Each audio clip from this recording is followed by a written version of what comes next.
කෘත්‍රිමව අපි කොහොමද ලේබර් එකට අම්මා කෙනෙක් පත් කරන්නේ නැත්නම් අපි ලේබර් ඉන්ඩක්ෂන් කරන්නේ කොහොමද කියලා.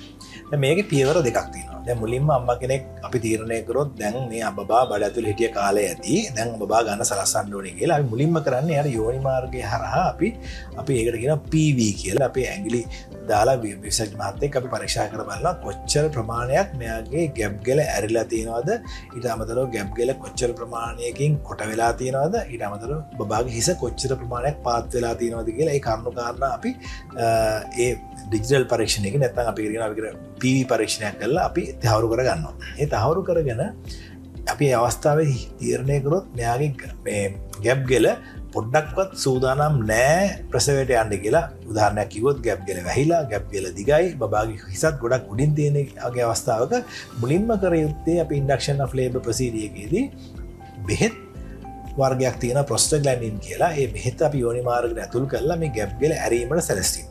මේක අපි සාමාන්‍යයෙන් කරන්නේ ආවට පස්සේ අම්මා කෙනෙක් අපිට මම හම්බෙන්න මම ඉස්සලා කිව්වා වගේ PV පරීක්ෂණයක් කරලා ඒකෙදි අපි තීරණය කරොත් ගැප් ගෙල තාම සූදානම් නැහැ කියලා ප්‍රසවයට යන්න අපි ඒක අම්මලා දැනුම් දීලා ඊට පස්සේ බබාගේ හෘද වස්තුවේ ස්පන්දන වේගය අපි CTG කියන පරීක්ෂණයකින් තහවුරු කරගෙන නිරෝගී කියලා. ඊට පස්සේ අපි මේ ටැබ්ලට් එකක් තියෙනවා ප්‍රොස්ටාග්ලැන්ඩින් කියලා. ඒ ටැබ්ලට් එක අපි නැත්නම් ජෙල් එකක් තියෙනවා. අපි ඇතුළු කරනවා යෝනි මාර්ගය හරහා ගැප් ගෙල ආසන්නයට. ඒතර ඒක ප්‍රතික්‍රියාවක් වශයෙන් ක්‍රමානුකූලව මේ ගැප් ගෙල ඇරෙනවා. ඊට අමතරව ක්‍රමානුකූලව ගැප් ගෙල කොට වෙනවා. ඊට අමතරව ක්‍රමානුකූලව බබාගේ හිස පල්ලෙහාට එනවා.